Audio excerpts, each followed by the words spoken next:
ini istilahnya disampaikan, itu butuh 1 semester untuk big data, 1 mata kuliah gitu ya. Kemudian untuk manajemen resiko sendiri itu 1 mata kuliah lagi gitu ya.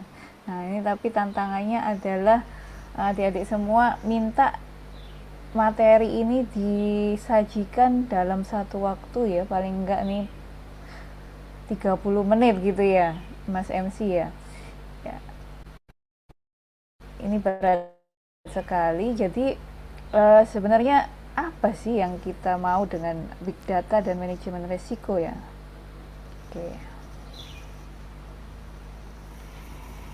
Ya, seperti yang kita tahu ya adik-adik, bahwa data itu adalah new oil katanya ya. Jadi data itu merupakan aset yang sangat penting untuk pengambilan keputusan ya. Jadi berbagai aktivitas yang kita lakukan itu menghasilkan data dalam jumlah yang sangat besar setiap detiknya ya, sekarang ini ya. Kemudian bagaimana kita memanfaatkan data tersebut gitu ya untuk memahami secara lebih tepat, dan bagaimana kita memanfaatkan data tersebut untuk mengantisipasi resiko yang kita hadapi supaya tidak menjadi masalah yang lebih besar gitu, kurang lebih seperti itu ya. Jadi tujuan dari webinar siang hari ini paling tidak ya, kita bisa memahami konsep dari big data itu sendiri, kemudian bagaimana big data nanti kita gunakan dalam melakukan manajemen risiko ya. Kemudian nanti kita bisa menghasilkan mitigasi risiko atau rencana tindak penanganan untuk mengatasi resiko-resiko yang kita hadapi, seperti itu ya. Dan bagaimana mitigasi risiko tersebut bisa kita jadikan alat pengambilan keputusan.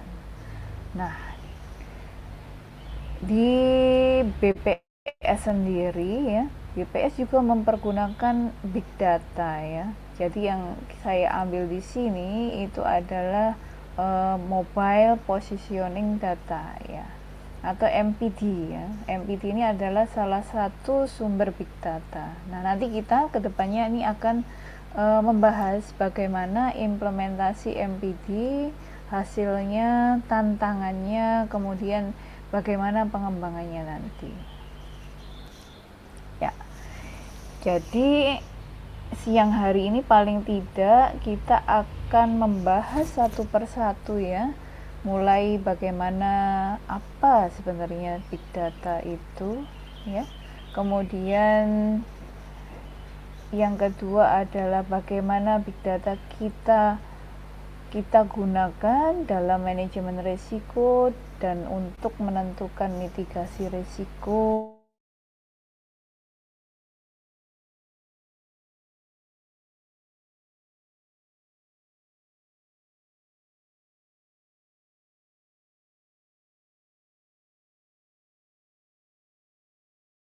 Implementasikan oleh Oh, BPS dan bagaimana metodologinya. Kemudian kita akan membahas bagaimana hasil dari MPD nanti kita gunakan dalam big data tadi, dan juga tantangan dan juga rekomendasi. Nah, sebenarnya apa sih big data itu ya? Jadi big data itu adalah kumpulan data yang sangat besar dan kompleks gitu ya. Mungkin adik-adik bisa mencontohkan big data itu seperti apa sih gitu ya. Bisa ditulis di kolom chat mungkin. Adik-adik tahu nggak apa yang dimaksud dengan big data, atau yang tergambar di apa di pikiran adik-adik ketika menyebut big data itu apa sih gitu. Kira-kira siapa yang bisa mencontohkan di sini? Ya, mungkin Mas MC. Apa sih big data itu, Mas? Coba. tes Oke, tes. kumpulan data. Ya, Eh, ya apa, Mas? jadi Gimana, menurut saya Mas? big data itu sebuah kumpulan informasi, di mana informasi tersebut itu bermacam-macam, ada yang terstruktur, semi, dan juga tidak. Jadi itu berkumpul jadi satu dalam dalam jumlah yang sangat besar. Oke, baik. Betul sekali ya. Jadi memang eh,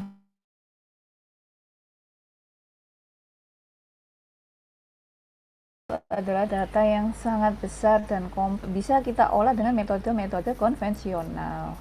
Nah, data ini bisa berasal dari berbagai sumber ya. Misalnya ya, kita sekarang semua orang memiliki media sosial ya, bahkan Mas MC mungkin pakai media sosial Facebook, IG ya, TikTok ya. Apalagi deh, banyak ya. Kemudian perangkat seluler ya, sensor IoT, citra satelit, dan juga transaksi digital ya. Dalam satu hari itu kita bisa bertransaksi menggunakan QRIS itu ya, mungkin berkali-kali ya, ke Indomaret, tik QRIS ya. Kemudian beli kopi, QRIS lagi. Nah, itu padahal satu orang akan menghasilkan puluhan atau ratusan transaksi. Bagaimana dengan 285 juta manusia di Indonesia yang akan menggunakan media sosial, kemudian juga bertransaksi secara elektronik ya. Oke. Nah, di sini ada karakteristik dari big data itu sendiri ya. Jadi ada karakteristik 5V ya. Jadi ada volume ya. Volume itu terkait dengan besarnya atau ukuran datanya.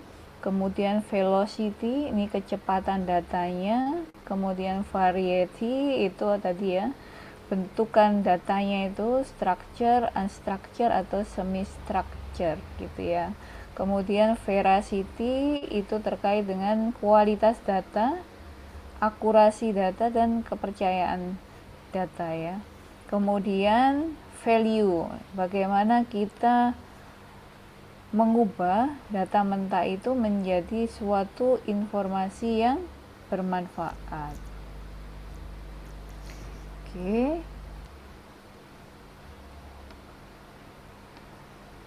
Nah, sekarang kita masuk ke ekosistem big data.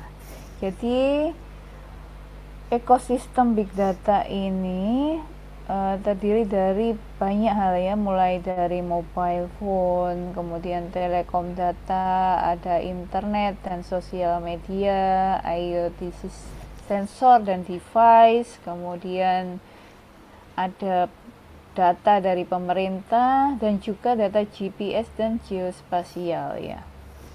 Nah, ada beberapa tahapan dalam big data, mulai dari pengumpulan data ya, kemudian ada penyimpanan datanya, kemudian ada pemrosesan ya, analisis ya. Jadi kita melakukan analisis terhadap data-data tersebut, dan yang terakhir kita akan memvisualisasikan big data itu dalam dashboard atau laporan.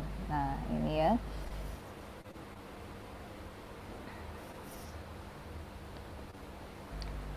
Nah, ini.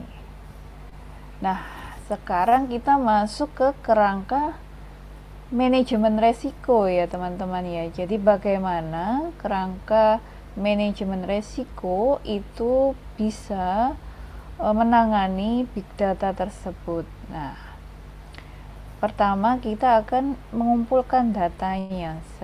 Kita mengumpulkan data dalam jumlah yang sangat besar. Kemudian yang kedua kita mengintegrasikan datanya gitu ya. Kemudian kita melakukan yang namanya penilaian resiko ya. Penilaian resiko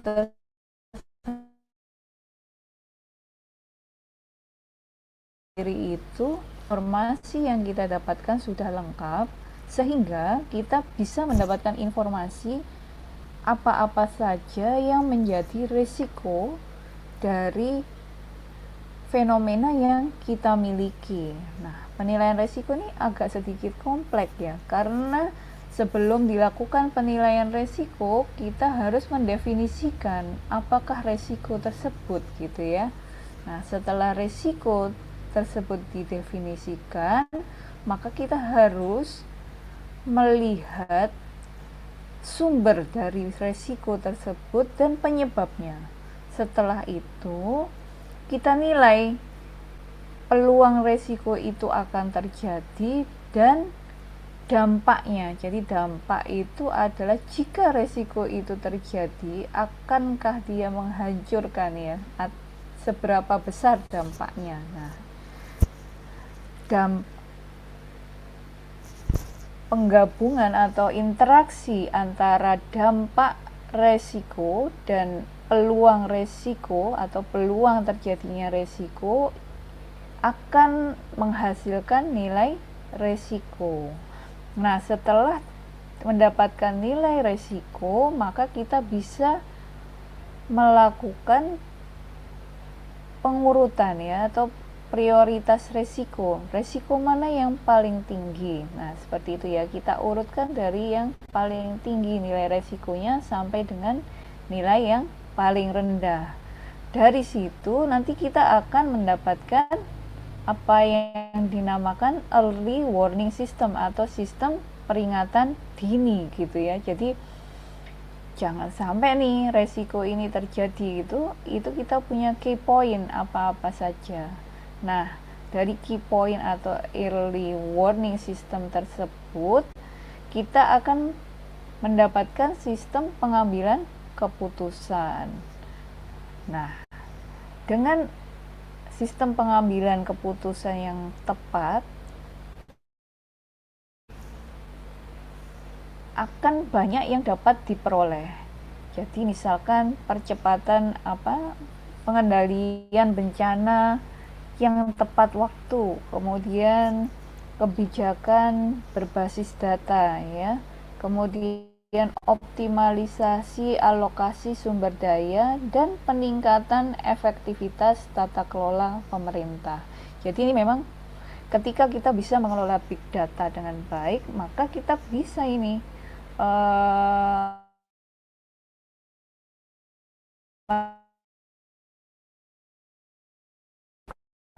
secara gitu ya.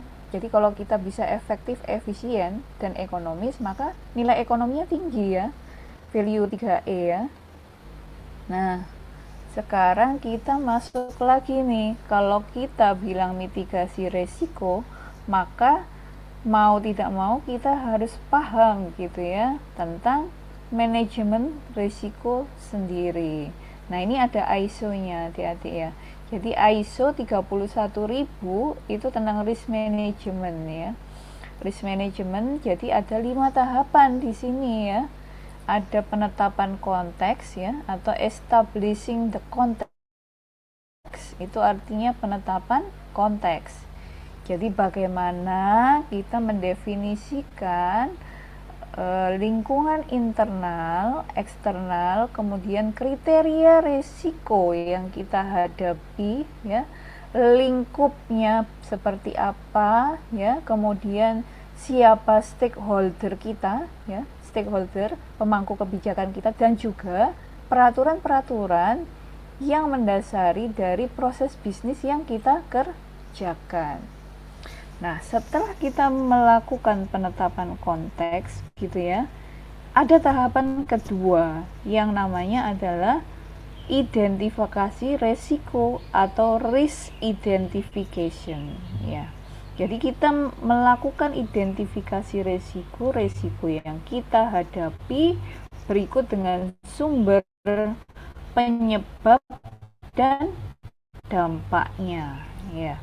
Nah, setelah kita selesai mendefinisikan seluruh resiko yang akan kita hadapi secara komprehensif, kita lakukan tahapan ketiga, resiko. Analisis resiko itu juga terjadi atau memiliki beberapa tahapan ya.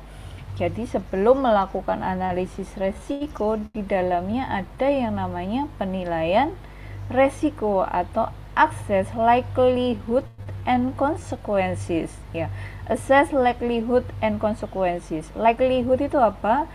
Likelihood itu adalah peluang keterjadian ya, peluang keterjadian resiko, itu namanya likelihood. And consequences, consequences itu adalah dampak dari resiko atau nilai dampak dari resiko. Nah, perpaduan nilai dampak resiko dengan peluang keterjadian resiko itu akan kita dapatkan nilai resiko gitu ya. Nah, dari nilai resiko tadi maka kita bisa menentukan gitu apakah resiko ini memiliki nilai yang tinggi. Jadi nilai resiko itu kalau kita lihat heat matrix-nya itu ya, heat map matrix namanya, itu nilainya 1 sampai 25. 1 itu low, very low, sangat rendah. 25 itu resiko yang sangat tinggi gitu ya. Kalau 11 itu nilainya sedang.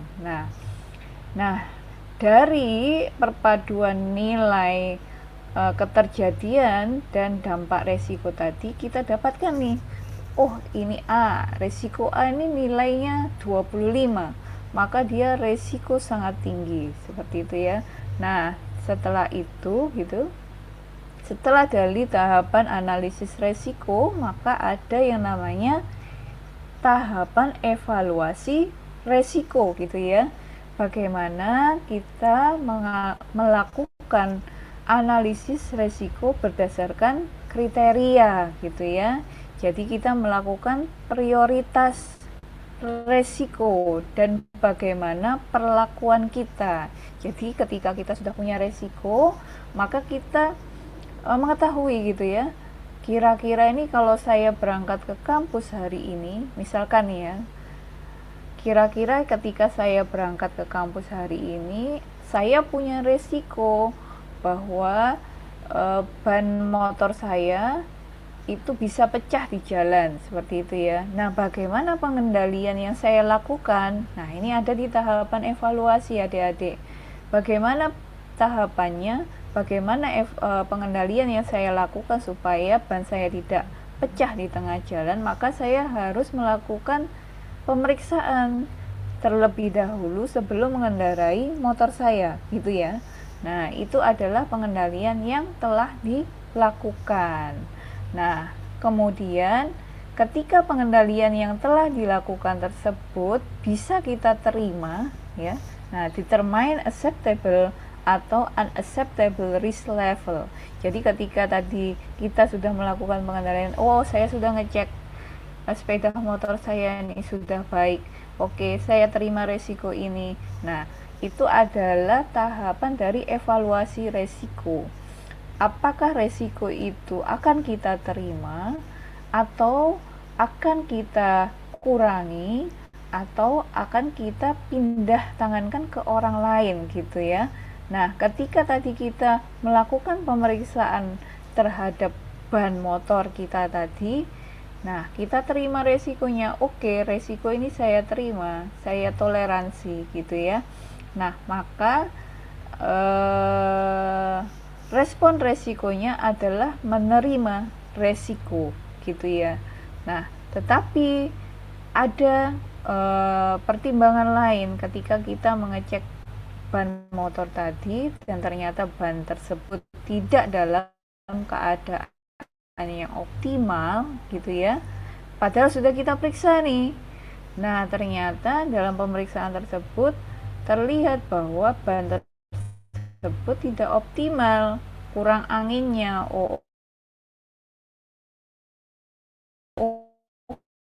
Oke, saya kurangi resikonya gitu ya. Nah, ini yang dibilang atau di risk mitigation. Supaya tidak pecah di tengah jalan, maka saya akan bawa ke bengkel dulu. Nah, ini adalah mitigasi resiko ya. Tadi sudah kita cek itu pengendalian yang telah kita lakukan, kemudian tadi kita bawa ke bengkel, itu adalah mitigasi resiko. Nah, ketika kita melakukan mitigasi resiko, maka ada resiko yang kita tidak terima gitu ya. ketika kita tidak menerima resiko tersebut, maka kita melakukan sesuatu yang lebih dari pengendalian yang telah kita lakukan. Nah, ini yang disebut dengan risk treatment atau perlakuan resiko. Nah, bagaimana mengejawantahkannya dengan big data ya. Oke, dalam konsep big data, penetapan konsep itu bisa kita lakukan berdasarkan dataset, kemudian sensus, kemudian ada juga geospatial layer ya. Kemudian untuk di tahapan identifikasi resiko, nah di sini ada kita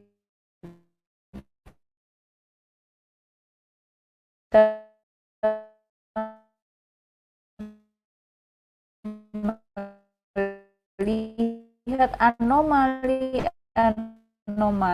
analisis resiko, kita bisa pakai predictive model, ada spatial clustering, kemudian ada machine learning classifier.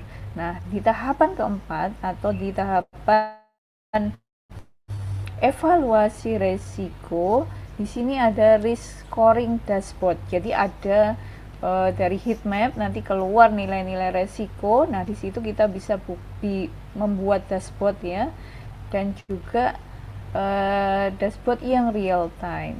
Kemudian di sini setelah ada dashboard prioritas resiko, maka kita bisa melakukan simulasi-simulasi mitigasi resiko berdasarkan dari data yang kita kumpulkan. Oke ya.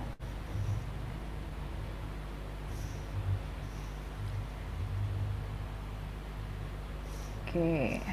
Nah, ini ya, jadi manfaatnya banyak ya. Jadi big data for risk mitigation. Jadi ada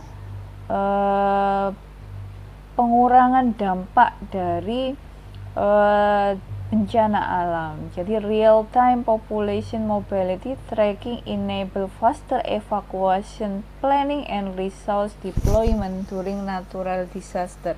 Mungkin adik-adik masih ingat ya bencana Sumatera yang lalu.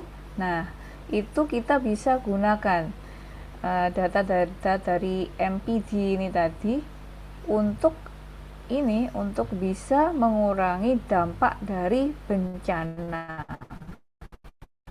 Kemudian public health surveillance. Nah, jadi kalau masih ingat adik-adik mungkin masih SMP atau SMA ya, ketika COVID terjadi itu hampir setiap hari kita akan melihat televisi atau internet ya, itu yang menyajikan peta persebaran dari COVID gitu ya, dari endemi COVID-19. Nah, ini juga kita gunakan di sini big data itu. Kemudian yang ketiga adalah economic risk monitoring. Nah, pada apa yang terjadi pada hari ini gitu ya, banyak data terkait ekonomi yang kita gunakan untuk mengakses atau menilai resiko dari peluang terjadinya krisis ekonomi gitu ya, atau resiko-resiko ekonomi, mulai dari pergerakan turisme ya. Jadi BPS tuh selalu merilis di awal bulan itu ada yang namanya wisatawan ya, data tentang wisatawan mancanegara maupun yang domestik. Nah, kemudian juga ada tentang ketenaga kerjaan. Kemudian bagaimana aktivitas komersial perdagangan, trennya seperti apa, bagaimana neraca perdagangan, apakah surplus, apa defisit ya, bagaimana inflasinya. Nah, itu semua kita lakukan monitoring secara awal ya, di awal bulan kita lakukan. Nah, ini yang menghasilkan early warning system terhadap keadaan ekonomi di Indonesia. Nah, kemudian bagaimana dengan perencanaan dari infrastruktur? Nah, jadi ketika kita melakukan perencanaan pembangunan, maka kita juga memperhatikan kepadatan ya, kepadatan dan juga pergerakan, pola pergerakan penduduk ya. Jadi dalam merencanakan pembangunan jalan atau melakukan perencanaan terhadap transportasi publik gitu ya, kita melakukan pemetaan terlebih dahulu terhadap kepadatan penduduk dan pola pergerakan penduduknya.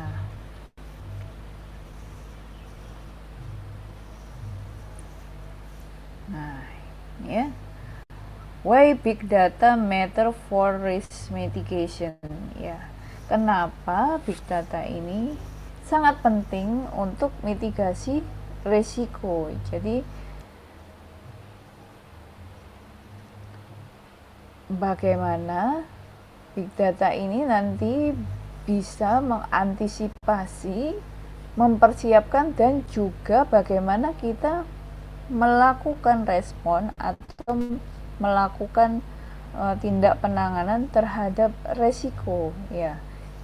Jadi dari monitoring secara real time ya, ketika terjadi bencana, kemudian kita juga bisa melakukan atau tracking ya, tracking itu pencarian ya, pencarian terhadap bagaimana sebuah wabah menyebar gitu ya. Nah, ini menjadi big data sehingga memudahkan kita untuk mengambil keputusan secara cepat dan tepat gitu ya. Nah, big data itu bisa kita katakan dia akan memecahkan halangan-halangan dengan memberikan suatu informasi secara berkesinambungan dan dari berbagai aspek sehingga kita bisa mengelola risiko dengan efektif dan proaktif gitu ya. Jadi kita bisa menghasilkan data, bisa menghasilkan keputusan berbasis dari data yang kita punya. Oke ya. Ini yang tadi. Nah, salah satu contoh dari big data itu adalah mobile positioning data atau data lokasi yang dihasilkan oleh perangkat seluler ketika terhubung secara real time gitu ya. Nah, ini ya. Untuk memahami big data itu sendiri, kita harus tahu konsepnya. Dia punya 5V ya. Volume, velocity, variety, veracity, and value gitu ya. Nah, ini dari volume-nya. Jadi BPS itu memproses banyak sekali data ya terkait dengan terutama terkait dengan MPD ini. Kita mengakses banyak data tentang dari dari HP, mobile device, sensor dan network untuk melakukan tracking ini pergerakan dari penduduk di seluruh Indonesia kayak gitulah. Nah, kemudian data tersebut itu kita proses dengan kecepatan yang sangat tinggi dan harus dihasilkan dalam satu waktu. Variety ini ya Jadi big data itu ada dalam banyak bentuk, ada structure record, ada GPS koordinat ya, atau koordinat GPS, kemudian ada record dari panggilan-panggilan dan juga dari sinyal-sinyal yang kita tangkap gitu ya. Nah, kemudian veracity. Nah, veracity ini tentang kualitas data ya, kepercayaan dan kualitas data.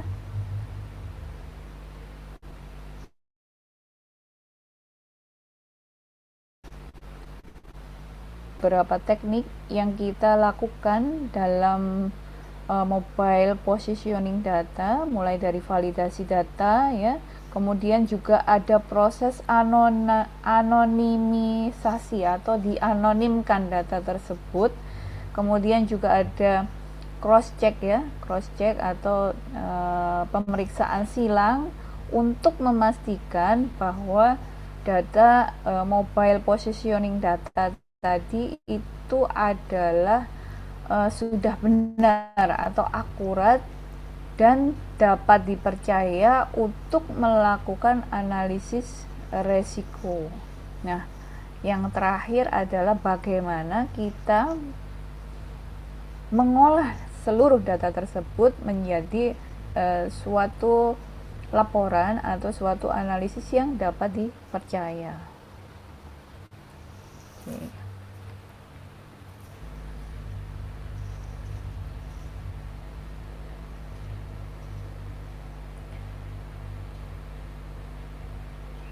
Nah, oke ya. Signifikansi dari big data. Jadi big data ini mendukung 3 kemampuan utama ya. Yang pertama adalah prediksi resiko ya, bagaimana big data ini memungkinkan kita untuk mendapatkan atau memprediksi suatu model yang dapat mendeteksi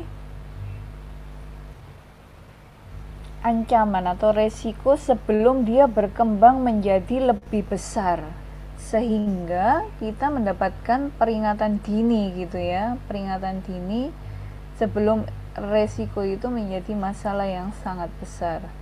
Kemudian yang kedua adalah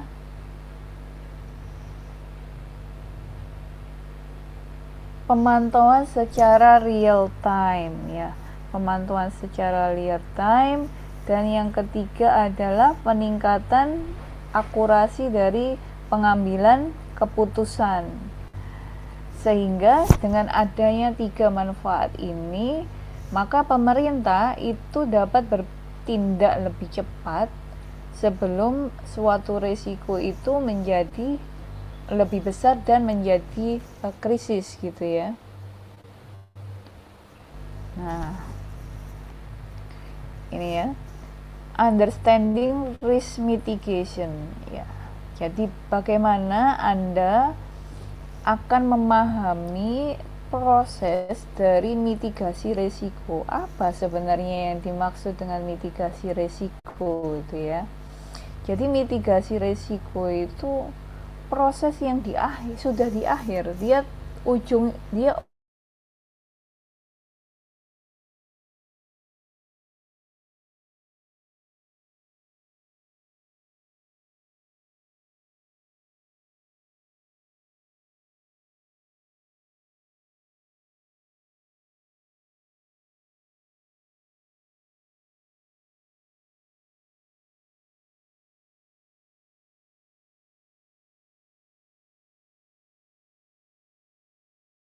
analisis resiko, penilaian resiko, sehingga kita mendapatkan suatu alternatif yang dapat kita gunakan untuk mencegah suatu resiko terjadi gitu ya. Iya.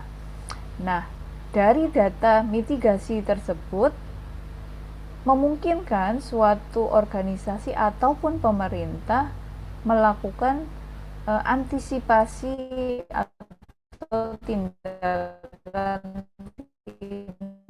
mengerjakan antisipasi sebelum sesuatu yang buruk terjadi yang sangat terbatas, misal DN secara efisien gitu ya.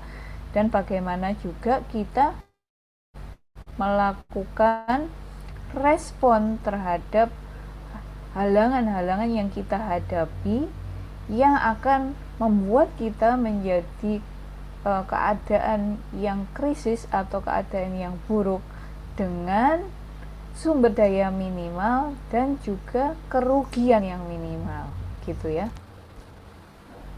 Oke.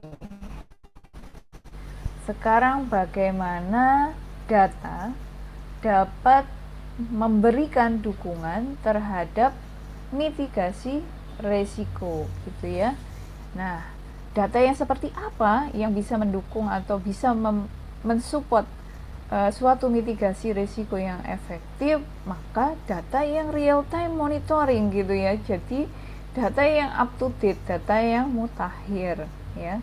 Jadi bukan data kemarin, data yang sekarang gitu ya, data yang 1 detik lalu. Nah, itu bisa mensupport dari risk mitigation tadi. Nah, kemudian bagaimana juga datanya gitu ya, berarti kita harus punya cakupan data yang lengkap gitu ya, mapping vulnerable area gitu ya. Jadi kita bisa memiliki data yang mutakhir dan mencakup seluruh area. Kemudian terakhir dari data yang mutakhir dan lengkap ya, terintegrasi dengan data-data spesial, maka kita punya yang namanya early warning system. Nah, dari early warning system ini kita bisa melakukan intervensi-intervensi sebelum terjadi sesuatu yang lebih buruk. Nah, ini ada satu teman ini ya, jadi ada Carlos Soji itu. Carlos Soji ini menarik ya, jadi dia bilang bagaimana kalau kamu bisa melihat suatu resiko sebelum dia muncul gitu ya. Ya, jadi ini seperti kalau orang bilang itu seperti peramal ya. Jadi orang yang nanti di masa depan itu yang bagus adalah yang bisa meramalkan apa yang akan terjadi di depannya gitu ya. Nah, bagaimana kita memprediksi resiko dengan data sebelum dia terjadi? Menarik ini. Jadi bagaimana kita melakukan prediksi terhadap resiko yang mungkin terjadi supaya dia tidak terjadi gitu. Banyak ya, ternyata ya kita harus melakukan monitoring ya, monitoring. Jadi tadi ada yang namanya penetapan konteks. Nah, ini dimasuk di sini. Monitor external economic and regulatory change. Integrate risk prediction into decision processes. Nah, tadi melakukan integrasi dari risiko-risiko yang ada dengan sistem pengambilan keputusan. Nah, kemudian juga kita menggunakan AI ya sekarang. Kemudian ada automate data pipeline for real time update. Nah, ini big data di sini fungsinya ya, untuk mendapatkan data yang real time. Nah, setelah kita mendapatkan keseluruhan proses dari manajemen risiko, kita bisa membangun yang namanya visualize risk with interactive dashboard. Nah, ini kedepannya akan seperti ini ya. Oke, sekarang kita masuk ke mobile positioning data. Ya, jadi apa yang sebenarnya yang kita maksudkan dengan mobile positioning data itu? Nah, ini big data, salah satu big data yang ada di BPS ya. Jadi MPD itu adalah data lokasi yang dihasilkan oleh perangkat seluler ketika terhubung melalui pemantauan real time, pemetaan wilayah rentan, dan sistem peringatan dini.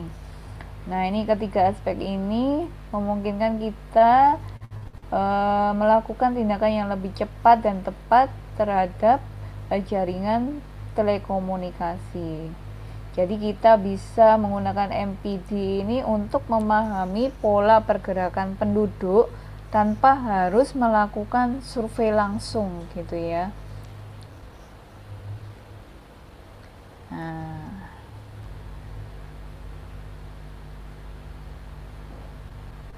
ini ya. Jadi ada dari cell tower triangulation, GPS and Wi-Fi positioning, kemudian nah kita dapat manfaat, kita bisa punya sample size yang mengcover banyak dari pengguna operator seluler, dan juga kita mendapatkan updating secara real time gitu ya, dan mencakup daerah yang luas gitu ya, sehingga kita bisa melakukan monitoring dan juga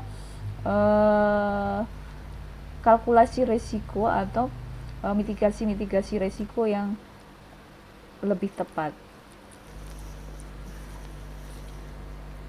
Nah, ini adalah bagaimana MPD itu berawal ya. Jadi tahun 2014 itu ada statistik komuter, kita sudah mulai melakukan pemantauan terhadap pergerakan penduduk dengan statistik komuter, tapi statistik komuter itu memerlukan biaya yang sangat besar.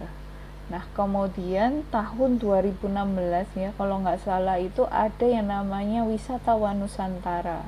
Nah, di situ ya, mulai dari Wisatawan Nusantara. Kemudian setelah itu di tahun 2018 kita BPS mengembangkan MPD gitu ya, Mobile Positioning Data, dengan bekerja sama dengan operator telekomunikasi gitu ya. Nah, kemudian di tahun 2020 ketika terjadi COVID, MPD ini digunakan untuk memonitor mobilitas dari penduduk, dan juga bagaimana kita mendukung kebijakan-kebijakan pemerintah. Nah, 2021 ada metodologi diformalisasi kita bersama dengan UNECE dan Eurostat, standar kita mempublikasikan metodologi dari MPD. Kemudian di tahun 2023 ini ada poverty mapping dan disaster preparedness. Nah, ini sudah berkembang ya. Oke. Jadi melalui MPD ini BPS mampu memetakan distribusi penduduk secara real time ya, mendukung mitigasi bencana, meningkatkan perencanaan kesehatan masyarakat, dan juga membantu berbagai kebijakan pembangunan berbasis data. Oke. Nah, bagaimana metode pengumpulan datanya ya? Jadi data MPD ini dikumpulkan melalui operator telekomunikasi melalui banyak tahapan ya, termasuk anonimisasi ya, dari informasi tersebut gitu ya. Kemudian ada data cleaning, kemudian data validation, dan juga ada pengolahan, sehingga indikator mobilitas ini dapat kita gunakan dalam analisis resiko. Nah, ini ya, ada precision. Jadi di sini ada anonimisasi data, kemudian ada data cleaning atau pembersihan data, ada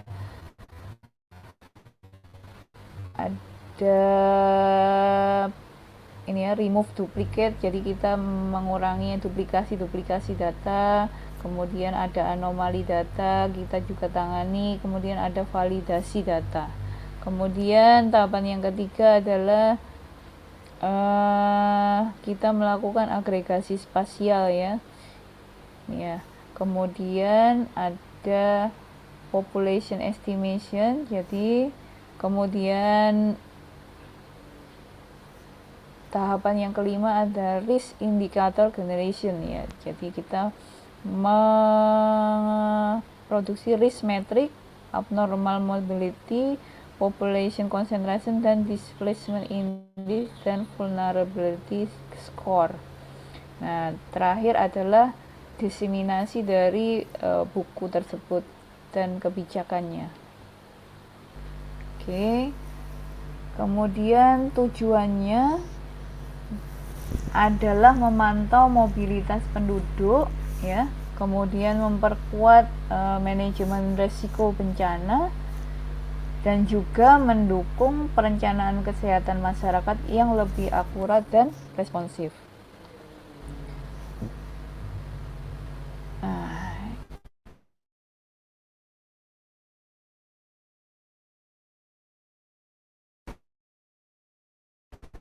Jadi BPS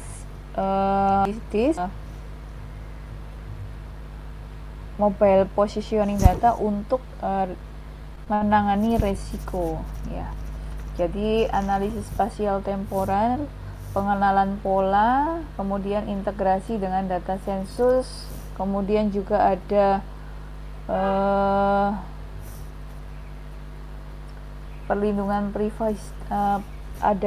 perlindungan privasi ya, dengan melakukan proses anonimisasi data.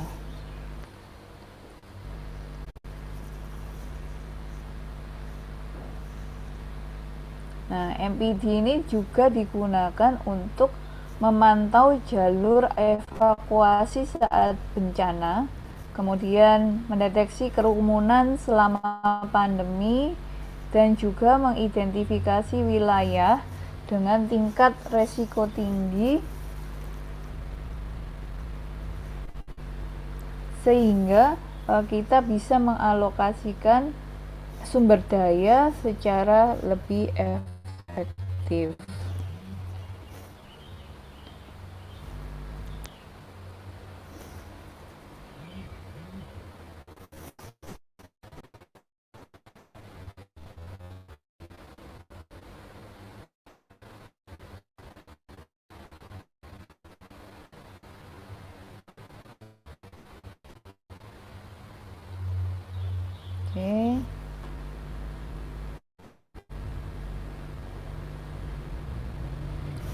Oke.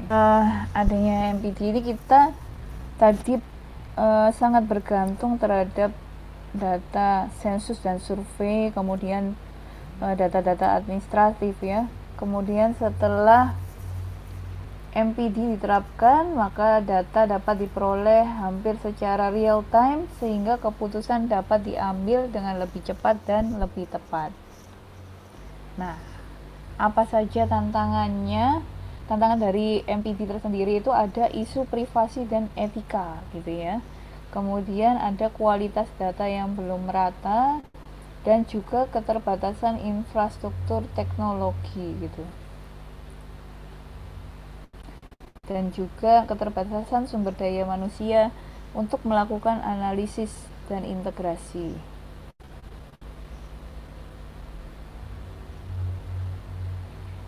Nah, perlindungan terhadap data pribadi ini menjadi sangat utama gitu ya, karena seluruh data yang digunakan itu sudah dianonimkan dan juga sudah diolah dalam bentuk agregat sehingga tidak dapat mengidentifikasi individu gitu ya. Jadi kita sudah melakukan anonimisasi dan juga sudah kita olah sedemikian hingga sehingga informasi-informasi pribadi itu tidak keluar.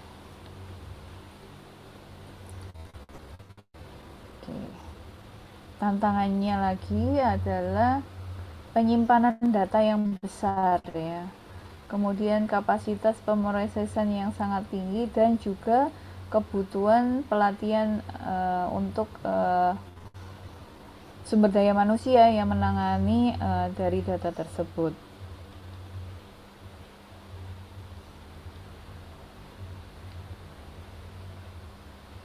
Oke. Nah, ini ya.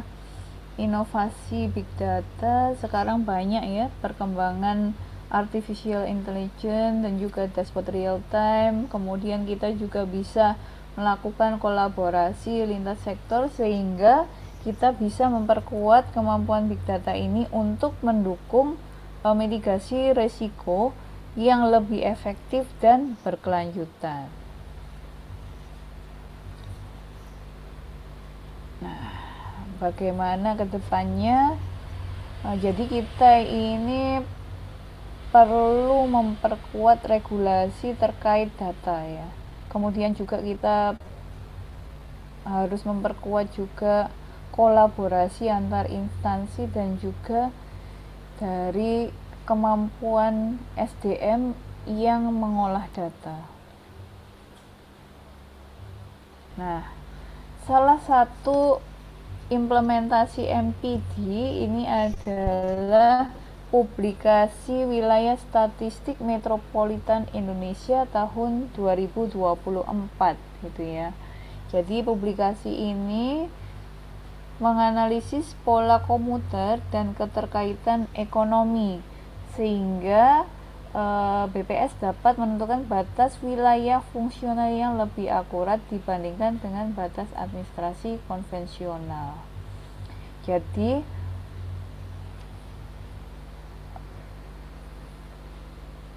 publikasi ini didukung dengan mobile positioning data MPD tadi yang mampu merekam pola mobilitas penduduk secara berkelanjutan dan dalam skala besar. Nah, dengan adanya penggunaan unit analisis hingga tingkat kecamatan dan mempertimbangkan banyak indikator seperti jumlah penduduk, luas wilayah, kepadatan penduduk, jumlah pelanggan seluler, dan persentase wilayah urban. Jadi dengan adanya publikasi ini atau informasi ini, kita bisa menunjukkan bahwa proses urbanisasi yang terjadi di Indonesia itu memiliki karakteristik yang beragam dan berbeda-beda setiap wilayah, sehingga kita bisa melakukan mitigasi risiko terkait dengan pola-pola urbanisasi yang ada. Oke.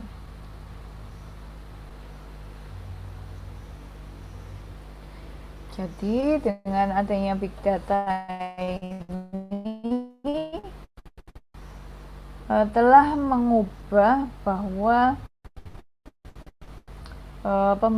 resiko. Jadi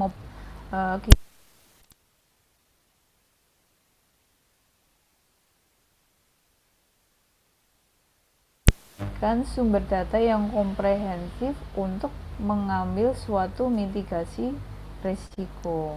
Nah, bagaimana mobile positioning data ini merupakan sumber data yang sangat potensial gitu ya untuk mendukung mitigasi risiko, perencanaan pembangunan dan juga pengambilan keputusan gitu ya. Jadi sudah dibuktikan dari data yang awalnya dari tourism dia berkembang menjadi data persebaran COVID gitu ya, dan juga data persebaran kepadatan penduduk ya. Ini bisa dan juga pergerakan ketika adanya bencana itu bisa memberikan data-data yang akurat terhadap pemerintah untuk melakukan pengambilan keputusan.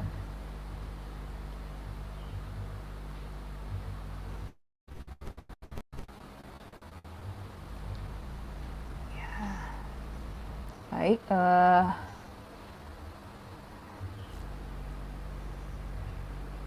mungkin demikian bagaimana big data solusi gitu ya bisa memperkuat strategi dari suatu mitigasi resiko ya, sehingga dengan adanya transportasi apa dengan adanya suatu big data ini yang dikelola dengan baik gitu ya, dengan adanya MPD tadi kita bisa memberikan kebijakan-kebijakan yang berbasis data terhadap pemerintah.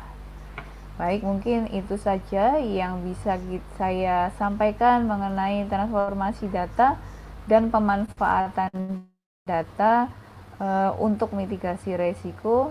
Semoga apa yang saya sampaikan bisa memberikan wawasan mengenai pemanfaatan data serta bagaimana kita menghadapi risiko-risiko yang kita hadapi untuk pembangunan di Indonesia. Baik, terima kasih atas perhatiannya. Kurang lebihnya saya mohon maaf. Saya kembalikan ke MC.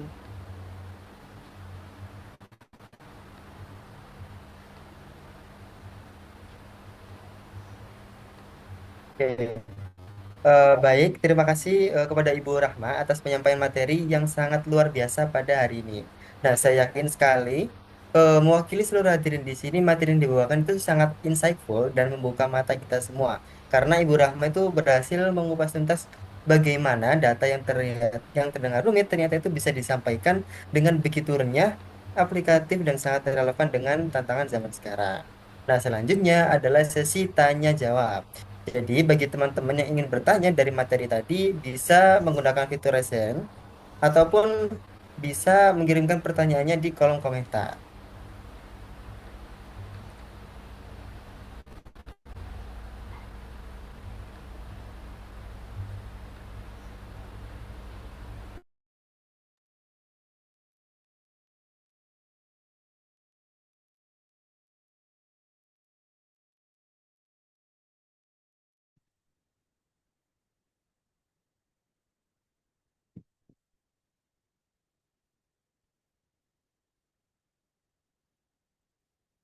Baik, buat teman-teman, apakah ada yang bertanya? Yang bertanya bisa gunakan fitur raise hand-nya ya. Ataupun kalau nggak bisa raise hand, boleh juga diketik di kolom komentar.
Bagi teman-teman bisa ditanyakan ya kalau ada yang bertanya. Mumpung dibuka nih sesi tanya jawab.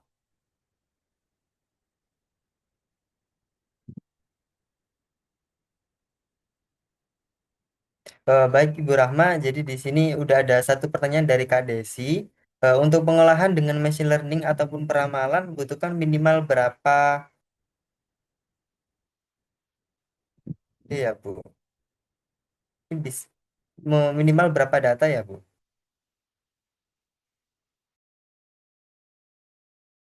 Iya, baik. Langsung saya jawab saja ya. Jadi untuk analisis sederhana ya, Mungkin untuk yang seperti regresi linear itu bisa 30 sampai 100 observasi. Nah, kalau machine learning dasar ya seperti decision tree, random forest gitu ya, itu bisa sampai ratusan hingga ribuan gitu ya, ribuan data. Nah, untuk time series sendiri, kalau time series ya atau peramalan itu minimal 24 sampai 36 periode untuk melihat pola dasar. Dan untuk data bulanan itu yang memiliki pola musiman tahunan idealnya itu 36 sampai 60 bulan. Ya. Dan untuk data harian itu minimalnya sampai 1 sampai 2 tahun gitu ya. Sehingga pola mingguan dan tahunannya itu bisa kita tangkap. Seperti itu.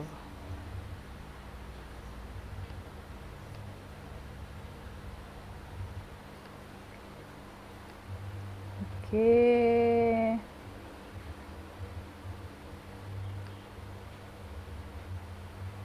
Untuk pertanyaan Mbak Desi sudah saya jawab ya. Baik, untuk Kak Desi, apakah sudah cukup untuk pertanyaannya? Baik, saya rasa sudah. Jadi ini Bu ada pertanyaan lagi dari Kak Fariza Elfrida Dewi. Jadi terkait kata karakteristik para veracity dan kualitas data, kita tahu bahwa infrastruktur jaringan antar area perkotaan pedesaan di Indonesia kan masih memiliki gap. Nah, bagaimana BPS mengatasi risiko underrepresented atau kurang terwakilinya data mobilitas masyarakat di pelosok pedesaan saat memetakan risiko bencana? Nah, mengingat MPD kan bergantung pada kekuatan sinyal operator setempat. Terima kasih. Betul betul sekali ya. Jadi memang kalau kita lihat data PODES ya, potensi desa itu memang masih ada kesenjangan infrastruktur telekomunikasi antara wilayah perkotaan dan pedesaan.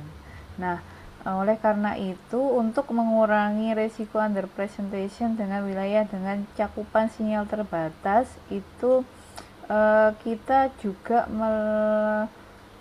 kita untuk melakukan MPD itu kita bekerja sama dengan operator Telkomsel ya. Jadi kalau misalkan baca publikasinya BPS di situ ada metodologinya. Itu kita me- menggunakan operator Telkomsel dan juga untuk mengurangi ya resiko underrepresentation gitu kita juga melakukan kalibrasi dan validasi menggunakan sumber data resmi dari BPS. Jadi misalkan data dari sensus penduduk ataupun data administrasi kependudukan dan statistik wilayah. Dan kemudian juga kita melakukan atau menggunakan faktor ekspansi atau weighting gitu ya untuk menyesuaikan jumlah pelanggan seluler dengan estimasi populasi sebenarnya. Kemudian yang ketiga, kita juga mengkombinasikan MPD dengan data lain seperti informasi geospasial gitu ya. Kemudian karakteristik wilayah dan juga data kebencanaan. Jadi kita tidak tergantung pada satu data saja gitu. Nah, nantinya di setiap publikasi Podes itu sebenarnya kita selalu mengukur bagaimana kualitas dari jaringan seluler dan juga cakupan jaringan-jaringan di wilayahnya. Jadi MPD ini lebih berfungsi sebagai pelengkap atau memperkaya dari statistik resmi yang sudah kita punya gitu ya. Jadi kita tidak untuk data-data yang tidak ada. Jadi untuk mengurangi underrepresented tadi kita menggabungkan atau mengintegrasikan seluruh data yang ada. Seperti itu.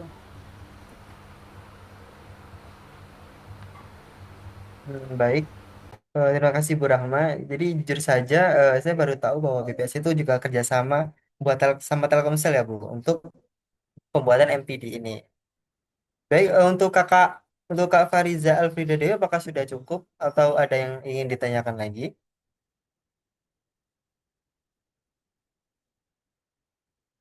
Buat teman-teman yang lain juga, ayo segera ditanyakan ya.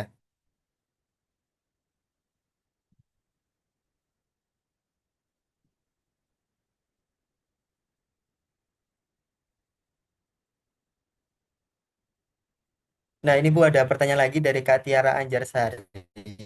Selamat siang Bu Rahma, terima kasih atas materinya. Saya izin bertanya, bagaimana kelima karakteristik big data yaitu volume, velocity, variety, veracity, dan value saling berinteraksi dalam mendukung pengambilan keputusan yang efektif. Dan karakteristik karakteristik mana yang menentukan keberhasilan implementasi big data di Indonesia ini?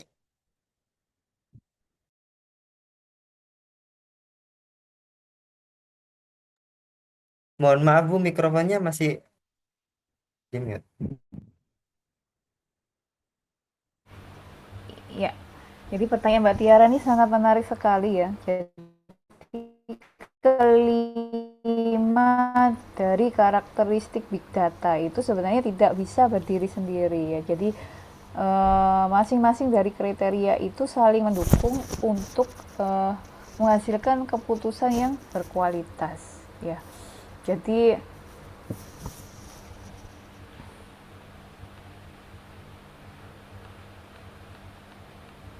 kalau ditanya karakteristik mana yang paling menentukan keberhasilan implementasi big data, mungkin saya akan memilih dari ini ya, veracity atau kualitas dan keandalan data. Jadi bagaimana kita mengelola data yang sangat besar, kemudian bagaimana kita mengolahnya dan menjaga kualitas data tersebut sehingga data tersebut bisa eh, kita pakai untuk menghasilkan keputusan dan kebijakan yang tepat bagi pemerintah gitu.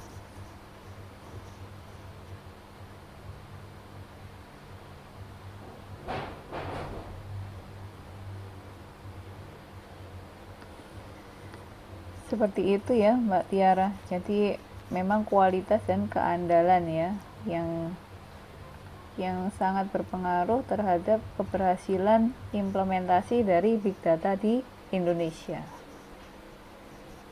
Baik, terima kasih Bu Rahma. Jadi Kak Tiara, apakah sudah menjawab eh, dari jawaban Bu Rahma tadi? Tadinya sudah ya? Ya, baik. Ya, ayo untuk teman-teman lain sebelum ditutup sesi pertanyaan, jadi biar nggak misal, langsung saja tanyakan di kolom komentar.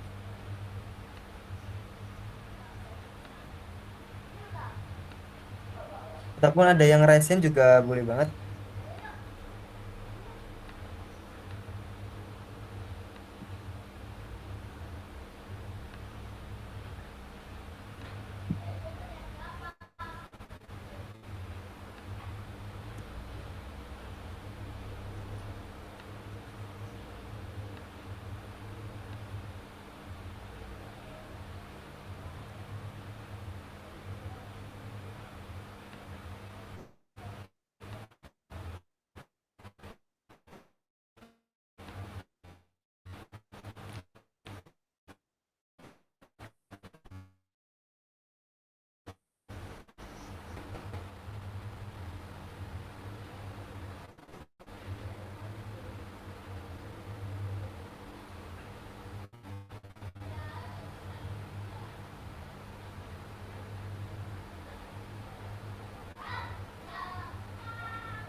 Oke, baik. Saya tunggu sebentar lagi. Kalau tidak ada sesi pertanyaan, tidak ada yang mau bertanya lagi, akan saya lanjut ke sesi selanjutnya.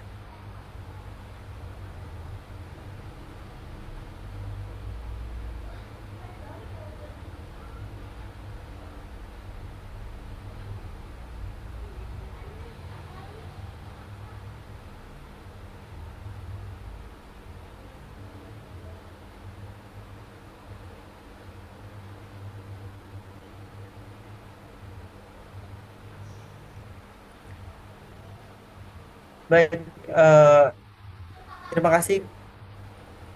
Oh, ini ada pertanyaan satu lagi Bu, sebelum pertanyaan saya tutup. Jadi, bagaimana ya cara menjaga keamanan dan keberhasilan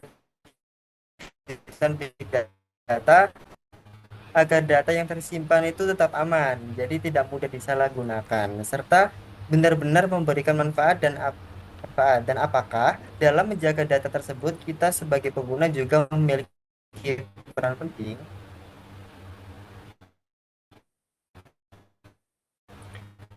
Oke, baik. Ya, jadi keamanan dan gantung bukan kelola data ya, tata kelola data dan juga perilaku dari pengguna datanya. Nah, dari sisi organisasi ya, dari segi organisasi misalkan dari BPS setting ya, seperti menerapkan enkripsi data, kemudian kontrol akses terhadap data yang sangat tinggi. Kemudian juga kita selalu melakukan audit keamanan dan juga kepatuhan terhadap regulasi dan perlindungan. Sebenarnya kalau dari segi institusi kita sudah melakukan ya tahapan yang juga data itu bukan hanya tanggung jawab institusi. Jadi seperti pengguna ya, pengguna data itu harus bagaimana kita melakukan kontrol gitu ya, kontrol untuk melindungi data-data pribadi kita gitu ya. Nah, untuk ekosistem big data, keamanan akan terjaga atau tercapai jika penyedia data ya, kemudian pengelola data itu semua sadar gitu ya, sadar bahwa data tersebut itu adalah penting dan harus dijaga gitu. Nah, ketika kita punya kesadaran untuk melindungi data, maka data itu tidak akan mudah untuk disalahgunakan ya, seperti informasi-informasi pribadi itu ya. Nah, tentu saja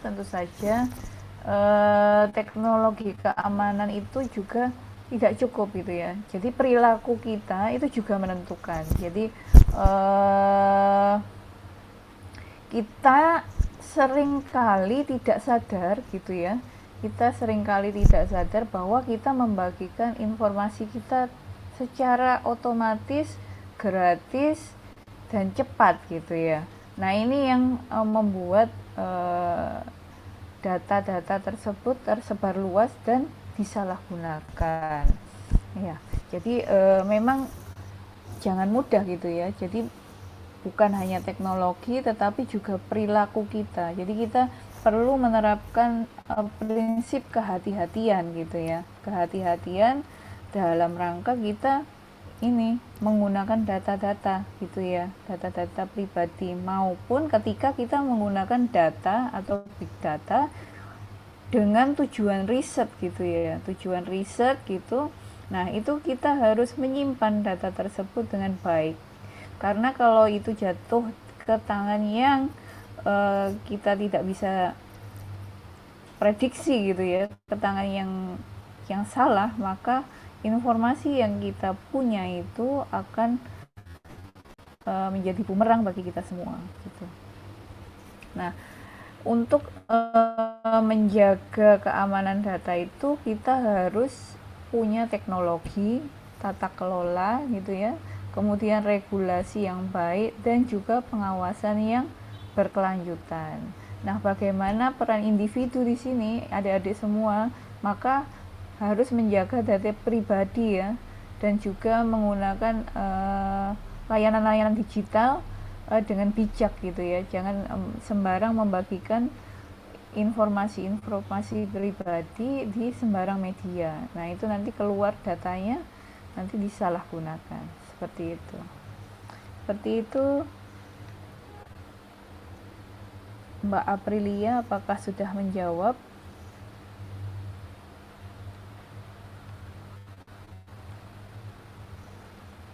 Baik, terima kasih Kak April karena udah bertanya juga. Terima kasih banyak untuk Bu Rahma atas jawabannya.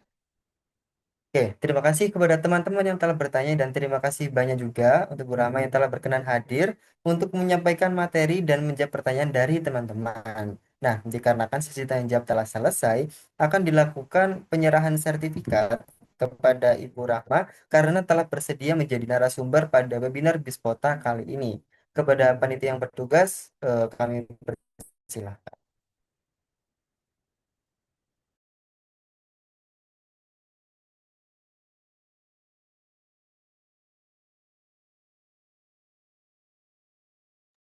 Oke, aku bantu hitung ya. Satu, dua, tiga.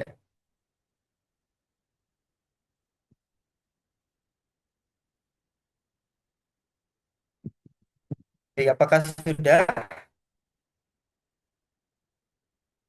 Oke,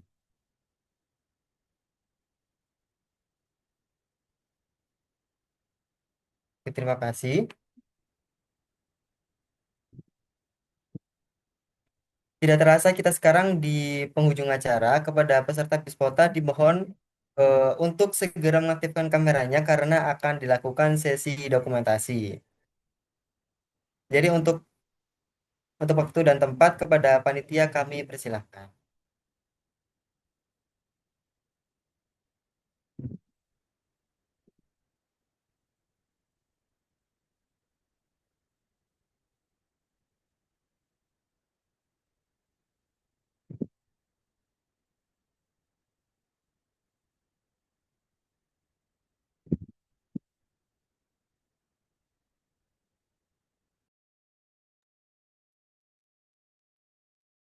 Untuk panitia yang bertugas, apakah sudah melakukan sesi dokumentasi?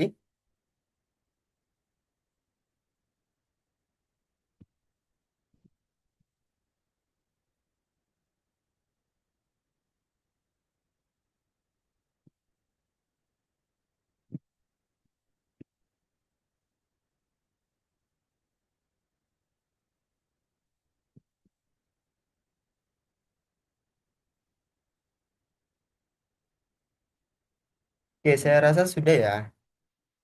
Jadi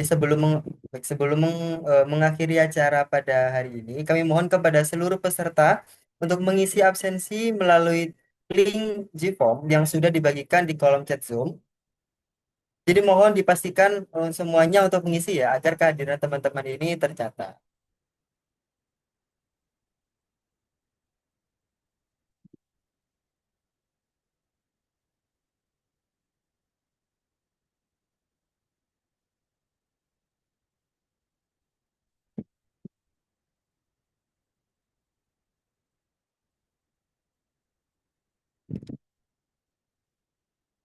Baik, sambil mengisi, saya mewakili seluruh panitia mengucapkan terima kasih kepada seluruh peserta yang telah mengikuti webinar Bispota pada hari ini. Juga terima kasih banyak kepada Bu Rahma karena sudah eh, dapat memaparkan materinya. Semoga pengetahuan yang kita dapat pada hari ini dapat bermanfaat ke depannya dan bukan hanya untuk kita sendiri, tapi juga untuk orang lain. Saya Huda sebagai MC, pamit undur diri. Wassalamualaikum warahmatullahi wabarakatuh.